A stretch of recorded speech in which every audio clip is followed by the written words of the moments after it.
from Southern California, this is the Jim Rome Show on CBS Sports Radio.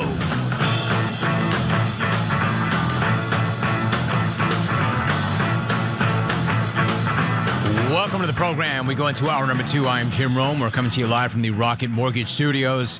Whether you want to buy a home or refinance your current home, Rocket can. If you're on hold, you can stay there. Telephone number is toll-free nationwide and in Canada, 1-800-636-8686. We start hour number 2 by going back-to-back with some interviews. And we start by having a conversation with a wide receiver with the Minnesota Vikings. He's entering his third season with the Vikes. He had a career-high 50 receptions, 655 yards, and 7 TDs last season, so a big year. He was the 176th pick overall in 2020 out of Miami. The Vikings open up their season against Green Bay on September 11th. He is hosting a youth football camp on June 11th in Michigan. We'll talk about that. KJ Osborn is my guest. KJ, nice to have you on. How are you?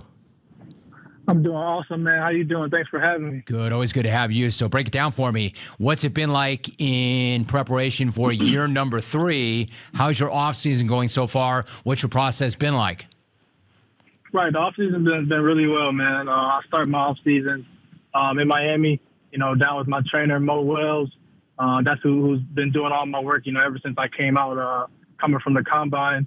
And that's where home is. I went to school there. So just working on my speed, getting my body back right. Working with a couple of my trainers, TA and Goldfeet Global and Pete.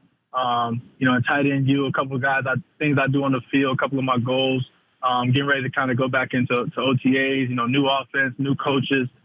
Things like that, just making sure I'm prepared. Well, I know you have goals, and I know that you post them where you can see them. I'll get to that in a minute. Now, when you and I spoke in October, we had a conversation after that game-winning touchdown in overtime against Carolina. That was one of a number of highlights in a breakout season. When you look back on last season, what kind of thoughts do you have, and how does that lay the foundation for what you're looking to achieve this season? Right. The kind of thoughts it gives me that, I can play in this league. That I can have success in this league, it's giving me a ton of confidence, knowing that, when I go out and I put the work in and, do the little things right, that, again, I can be successful. And for myself, I feel it as only scratching the surface, man.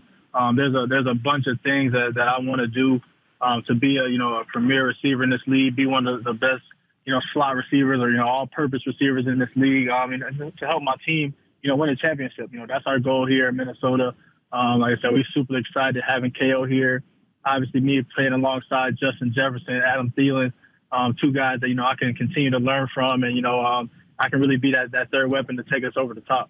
KJ Osborn is joining us. I want to be very clear about this. When we talk about you being one of the elite players at the position, we're talking about this after you made an enormous leap from special teams in year 1 to being a significant contributor to this offense, to talking about where you fit in among the better receivers in the league. How much pride was there for you to take that step and earning the trust of everybody involved? Right. It was huge because, my rookie year, for myself, I feel like I got out on a bumpy start, on special teams. I didn't feel like I really displayed, putting my best foot forward, the type of player that I could be. Ever since I walked off the field in Detroit, in week 16 after my rookie year, I kind of, gotten this, I don't know what to call it. I want to, next year is my year. Next year, I'm not going to have the same feeling walking off the field again, at the last game of the season. So again, I worked my butt off. When I came back to OTAs, that was like my Super Bowl. I wanted to come back, show you the team and my coaches, my teammates, the front office, Kurt, that I can be trusted, that, I'm somebody that can contribute, and help this team to be better. So that was just kind of my goal and my mindset, and a lot for me had to do with confidence. Just being comfortable out there and, in my game. And, I want to continue to do that and continue to build. KJ Osborn, my guest. I want to be clear about something because you cut out for just one brief second. When you walked off the field after that 16th game, did you just kind of decide? Was there a flip in your mindset? Did you decide in that moment that I don't want to feel like that again and I'm going to change the way I do things? Did you make a conscious decision and then act on that? Is that what happened? Yes, that's exactly what happened. And, it's funny, I've spoke about this before. I actually took a picture in the hotel, just like a picture in the mirror. And I'm like, next year I'm not going to feel like this. Obviously as a rookie, and I'm coming in, as the season winding down, a lot really can't change. We're deep late in the season, as far as like rotations and things like that. So, I just kind of had to wait for my opportunity. All right, let's get off, dust yourself off, let's get back in the fight. And that's kind of, what I did walking off that field in week 16. I did not take a lot of time off at all. And, I hit it. I love that. So what did you do with that picture? Did you keep that picture? Do you look at that picture? I did. Yes, I do. I still do have that picture. The reason I kept it is because, I wanted it to pop up this year. Excuse me, it will be last year. I wanted it to pop up in week 16. Is all right, did I keep my commitment? So when I think I took it on Snapchat because I wanted it to pop up in my memories. The 365 days ago, 360 days ago, this is how I felt. How do I feel a year later? And, I remember when the picture popped up, I'm like, wow, I really put the work in. I'm doing this. It was a kind of proud moment for myself, but, I just wanted to keep going. But it was something that I intentionally did, so I can kind of hold myself to it.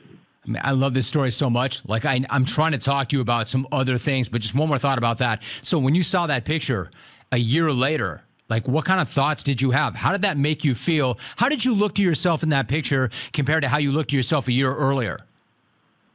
Right. It was just confidence. It was just like, man, I knew I could do it. I know I can play in this league. I knew, what I could do. And one of the things for me was like, it's not what everybody else says. It's not what everybody else is writing about or what's going around. It's between me. Obviously the story could be, KJ Osborn, rookie receiver, struggling, yada, yada. So myself, I'm like, why can't the narrative be, why can't the story be next year? This guy was, we didn't even know if we wanted him on the team. Not saying the team saying that, I'm just giving an example. We didn't know if we wanted this guy on the team to, this guy has, 50 catches, 7 touchdowns, whatever. Of course, to the outsider that may have counted me out. It may think that, but, I feel like I control the narrative. They're going to say, whatever I do on the field, like I have that control. So I'm like, after I kind of took that picture, like I said, went back to the drawing board, what can I do different? How can I come to this thing more prepared, more it is to get that chance on the field and be able to be consistent and be confident and, be able to play. So like I said, it was a moment for myself that like, you can't do this. So, now I get to this year, I'm like, okay, why can't I make an even bigger leap? Why can't I do the same thing, to accomplish some of the goals that I want to do now? I love that. My takeaway from that is twofold. One, you v you. It's not about everybody else and all the other noise. It's you v you. And then number 2, ownership. You just owned it. You owned it. I got to be better. Right. I got to do better. I got to improve. KJ right. Osborn is joining us. You mentioned KC or KO, Kevin O'Connell, your head coach. I had him on the show during the draft. I've got to say I was really, really impressed talking to him and hearing what he had to say. What are your early impressions of him, and how fired up are you to be playing for him? Oh, man, I can speak for the whole organization, man, the locker room, man. We love him. We love him. He brings a new energy, around the building. Obviously a great offense that's coming in. They're coming in from LA.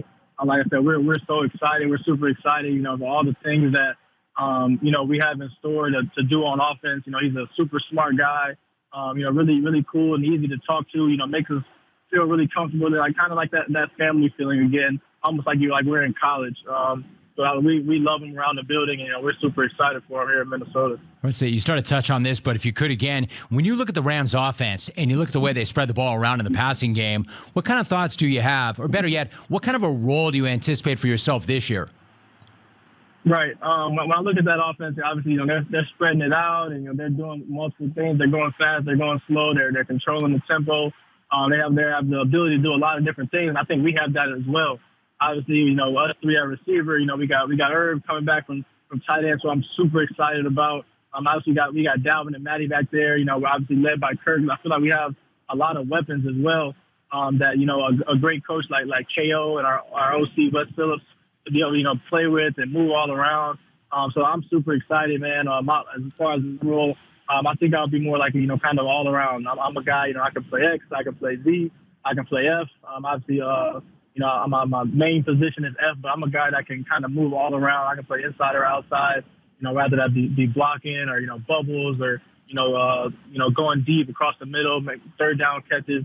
So it doesn't really matter. I feel like more kind of like a little chess piece is kind of moving around. I like it. KJ Osborn joining us. Hey, before I ask you about your camp, I need to ask you about your dog, a.k.a. at Fat Larry. Last time you and I talked about your dog, Larry, a.k.a. at Fat Larry on Instagram, he was trying to bite your ankles during our conversation. I know that he recently graduated from doggy school. How did he do in class? Oh man, he did amazing. He did amazing. For some reason, Larry always steals the show. Wherever we go, whether that be in class or we walk into the airport, Larry always gets the attention. So he did an excellent job. I was really proud of him. Last couple classes, he got a little bit of senioritis. Trying to lay down. I had to get him going a little bit. But I'm really proud of him. He's doing a great job. He did a great job. He got senioritis. KJ Osborn joining us. All right, so after the season was over, you went back to your high school in Ypsilanti, Michigan. You spoke to the kids there. How did it feel to be back there as a role model, and what was your message to them? Man, it was a dream come true, man. It was a dream come true. Myself and Tyler Mabry, who I'll touch on later, obviously, about the camp. Not many people know if they do or not. Me and Tyler have been best friends since we were 6th grade. Went to middle school together, high school at Lincoln High school at IMG together down in Bradenton, Florida. Went to Buffalo together. And when I transferred to Miami, he went to Maryland. But that has always been our goal since we were, those kids that I was speaking to. We want to make it to the NFL. We want to come back and pour into our community because, from Ypsilanti, Michigan, we don't really have guys that, are going to the NFL, then are coming back and, doing a lot of things. Our first goal was just to go D1. And that was our goal. So, man, again, that was a dream come true, man. Going back and speaking to those kids, pouring into them. I was just kind of telling them about, hard work and what hard work does for you. I feel like that's kind of my story, man. I came out of high school, and I think I was like a 2-star recruit. I really only had the University at Buffalo as my only offer. I kind of just grinded my way up, to try to be the player that I was. Obviously, I went to Miami, and I was able to have success there in the 5th-round pick, and then kind of how my rookie year went, and then going to year 2, having some success. That's just kind of how my approach has been, and my story is just hard work and grit and fight. It's never really been just a simple easy way. So that's what I was just kind of talking to the kids about, just what hard work can do. Focus. Being in our community, things like that. So again, man, that was a dream come true, and I was really happy that I was able to do that. And I'm looking forward to doing more. Great story, great testimonial. All right, KJ, what about the camp itself? It's June 11th. Why is this something that you wanted to do? And if kids want to come, it's free. If kids want to come, how do they go about doing so? Right. So it was something that I wanted to do again, man, because we didn't have that. When I was growing up, and it's not like it's just like not in my hometown. It's just not common that you have NFL players obviously being in the position that we are, that I'm blessed to be in, to come back and be able to pour into you. So I'm like, well, what a tremendous opportunity for myself and Tyler to go back, pour into these kids. These kids need love, man. These kids need love these days, and to go out there and have fun. Also, we want to teach them, teach them how to compete a little bit. Teach them things that they may not have learned.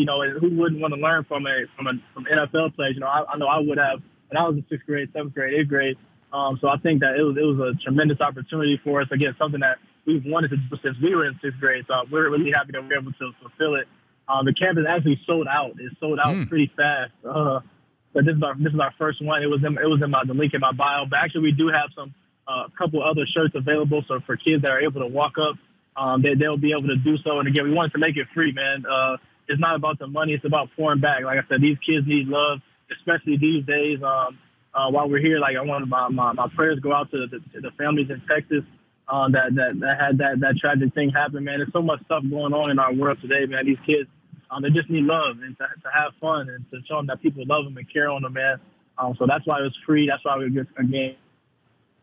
Good for you. We can't do again more in the future. I love that. Good for you. KJ Osborn, my guest. That youth football camp is June 11th. It's already sold out. It's free. He is a wide receiver with the Vikings, entering his 3rd season there, coming off a career-high year where he had 50 receptions and huge expectations for the coming season. KJ, great to have you back. Thank you so much. And I know you and I will do it again soon. I appreciate you. Of course, man. Thanks for having me. You got it. He made it better. KJ Osborn. I'm always looking for people who make it better. Great story.